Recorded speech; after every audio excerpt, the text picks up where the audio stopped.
कर्पूरगौरं करुणावतारं संसारसारं भुजगेन्द्रहारं कर्पूरगौरं करुणावतारं संसारसारं भुजगेन्द्रहारं सदा वसन्तं हृदयारविन्दे सदा वसन्तं हृदयारविन्दे भवं भवानी सहितं नमामि भवं भवानी सहितं नमामि कर्पूरगौरं करुणावतारं संसारसारं भुजगेन्द्रहारं संसारसारं भुजगेन्द्रहारं सदा वसन्तं हृदयारविन्दे सदा वसन्तं हृदयारविन्दे भवं भवानी सहितं नमामि भवं भवानी सहितं नमामि। ओम नमः शिवाय ओम नमः शिवाय ओम नमः शिवाय। एक बार फिर आप सबका हार्दिक स्वागत है।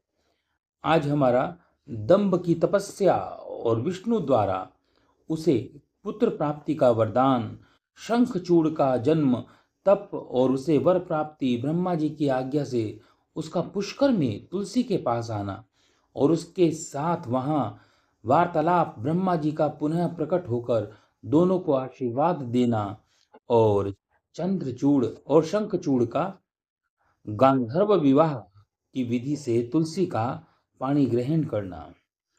बोल शंकर भगवान की जय, भक्त वत्सला मां पार्वती की जय।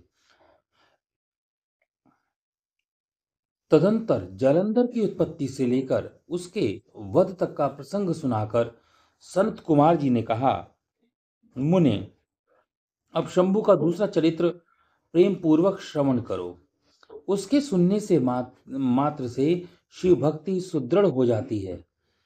व्यास जी शंखचूड़ नामक एक महावीर दानव था जो देवों के लिए एक कंटक स्वरूप बना हुआ था।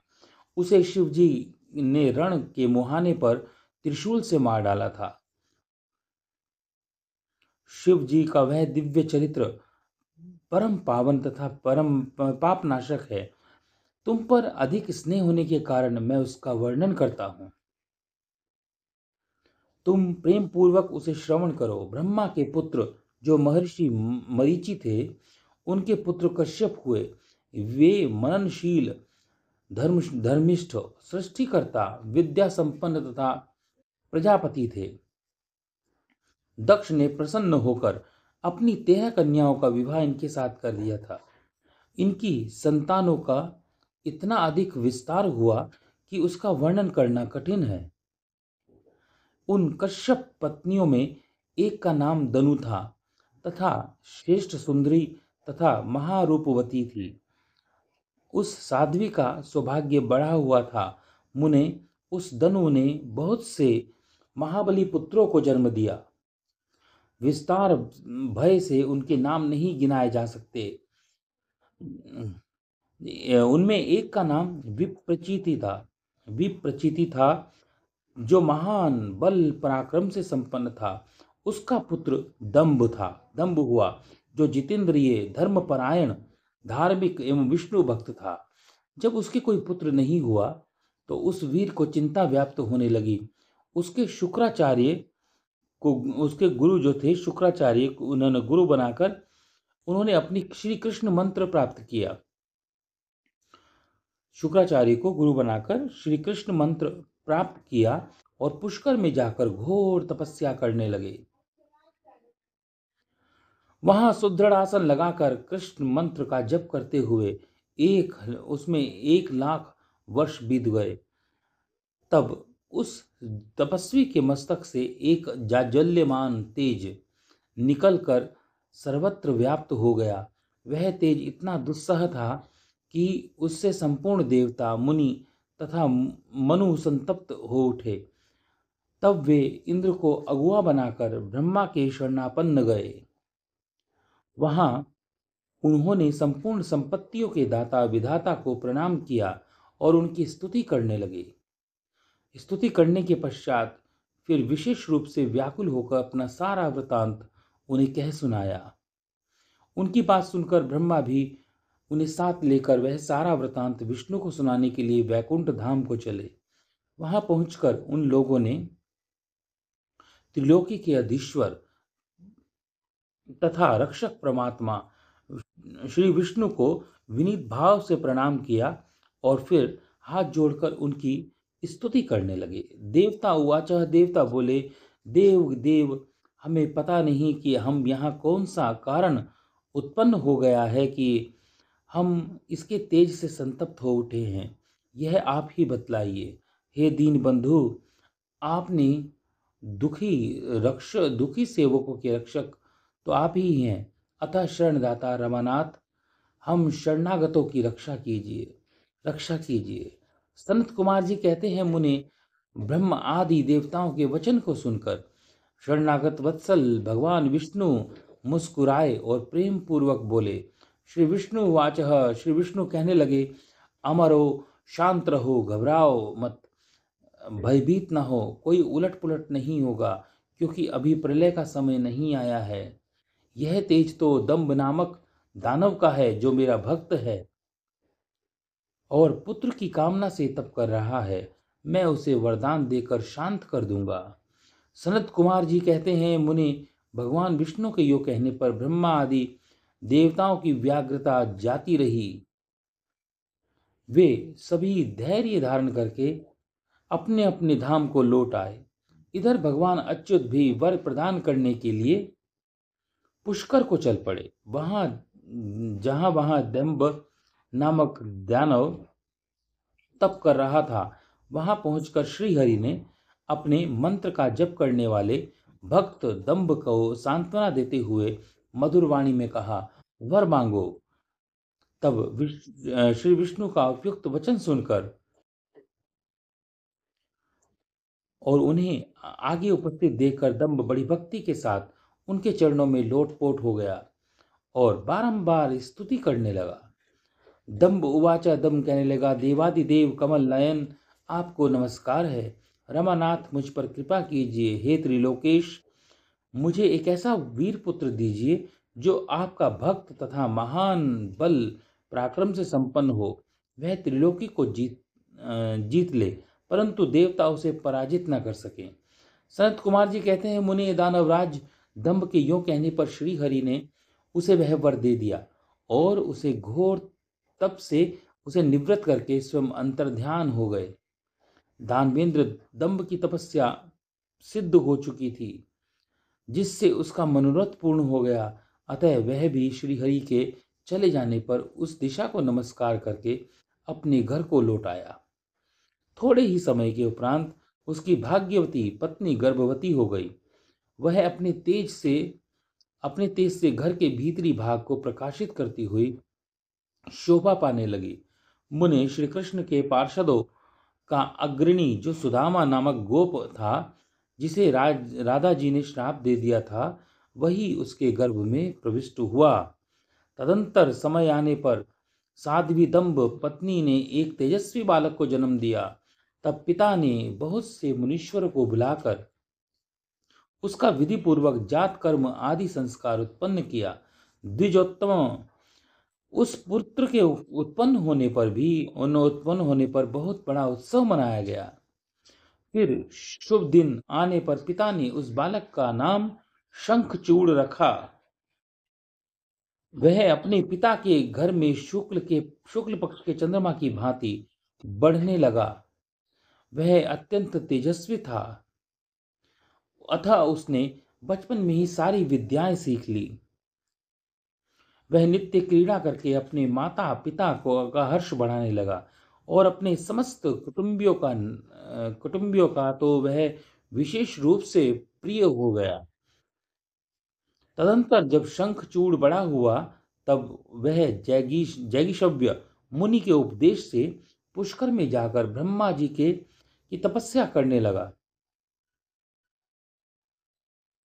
उसे काबू उसे उस समय वह एकाग्र मन से अपनी इंद्रियों को काबू में करके गुरुपदिष्ट ब्रह्म विद्या का जप करता रहा। यूं पुष्कर में तपस्या करते हुए दानवराज शंखचूड़ को वर देने के लिए लोक गुरु एवं ऐश्वर्यशाली ब्रह्मा शीघ्र ही वहां पधारे और उस दानवेंद्र से बोले, वर मांगो। ब्रह्मा जी को देखकर उसने अपने अत्यंत नम्रता से उनका अभिवादन किया और फिर उत्तम वाणी से स्तुति की। तत्पश्चात उसने ब्रह्मा जी से वर मांगते हुए कहा, भगवान, मैं देवताओं के लिए अजय हो जाऊं। तब ब्रह्मा जी ने प्रसन्न होकर बोले, तथास्तु, ऐसा ही होगा। फिर उन्होंने शंखचूड़ को वह दिव्य श्री कृष्ण कवच प्रदान किया जो जगत के संपूर्ण मंगलों का भी मंगल और सर्वत्र विजय प्रदान करने वाला है।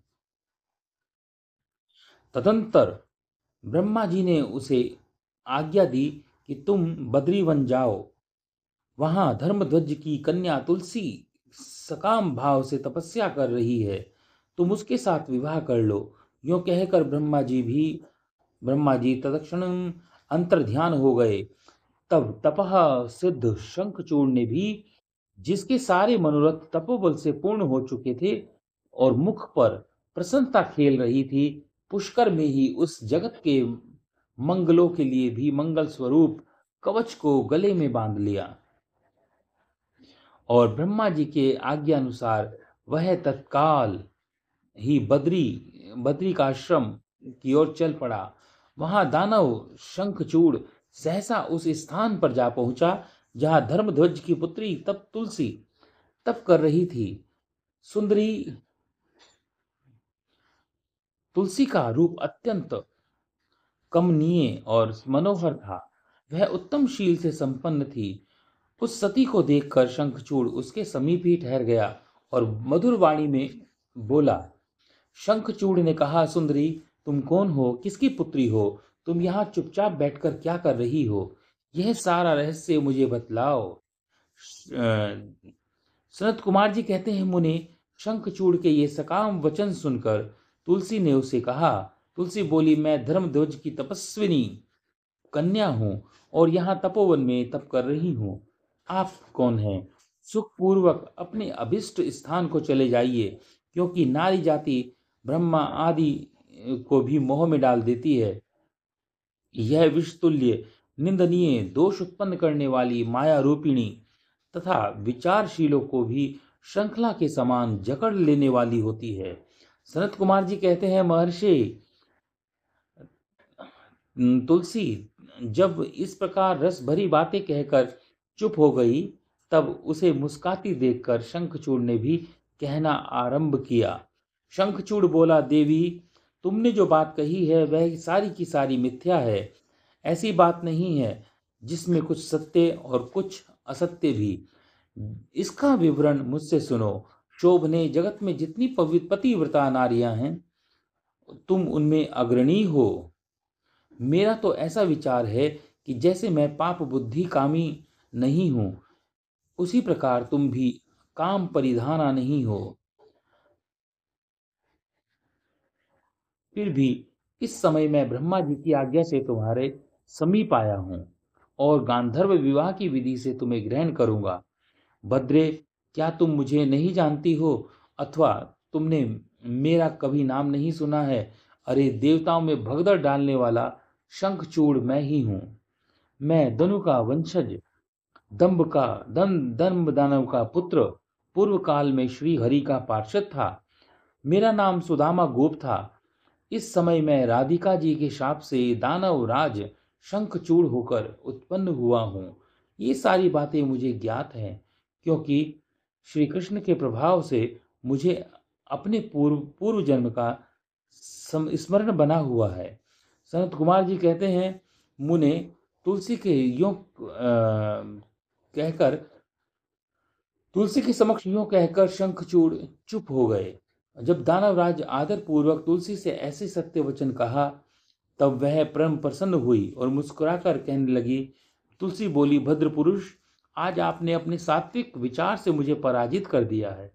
जो इस पुरुष स्त्री द्वारा परास्त ना हो सके, वह संसार में धन्यवाद का पात्र है, क्योंकि जिसे स्त्री जीत लेती है, वह पुरुष सदाचारी होते हुए भी सदा अपावन बना रहता है।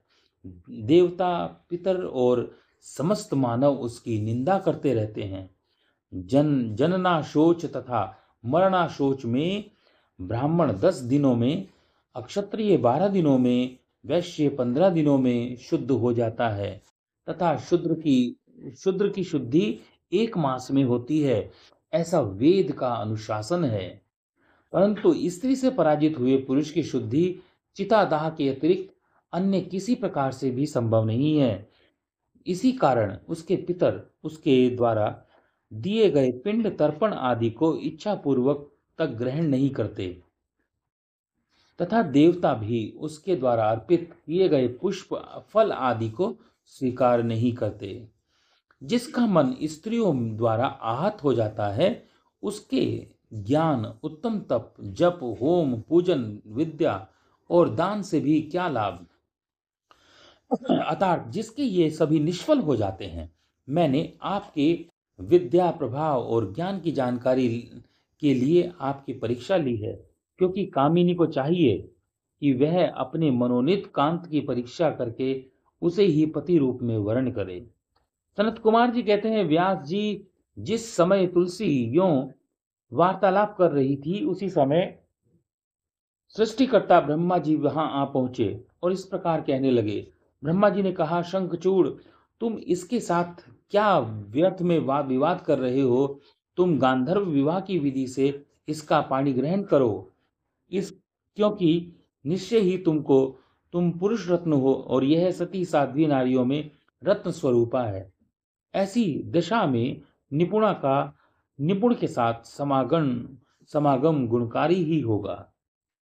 फिर तुलसी और लक्ष्य करके बोले, सती साध्वी तुलसी, तू ऐसे गुणवान कांत की क्या परीक्षा ले रही है? यह तो देवताओं, असुरों तथा दानवों का मान मर्दन करने वाला है। सुंदरी, तू इसके साथ संपूर्ण लोकों में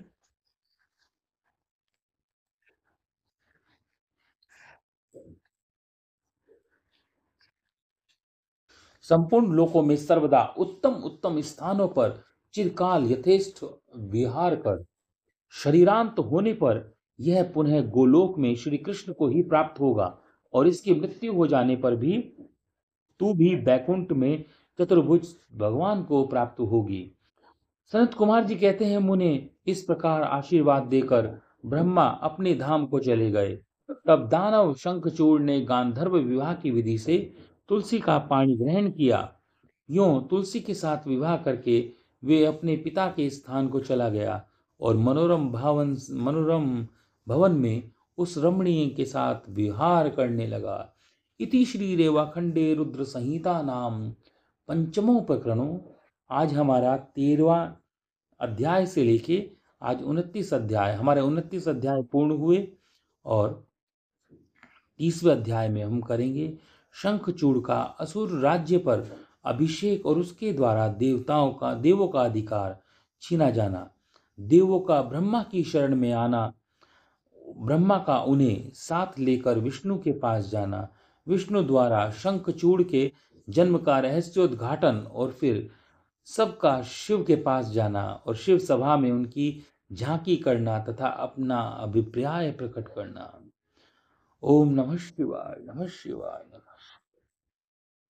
हे प्रभु, तू ही तो, नमः शिवाय।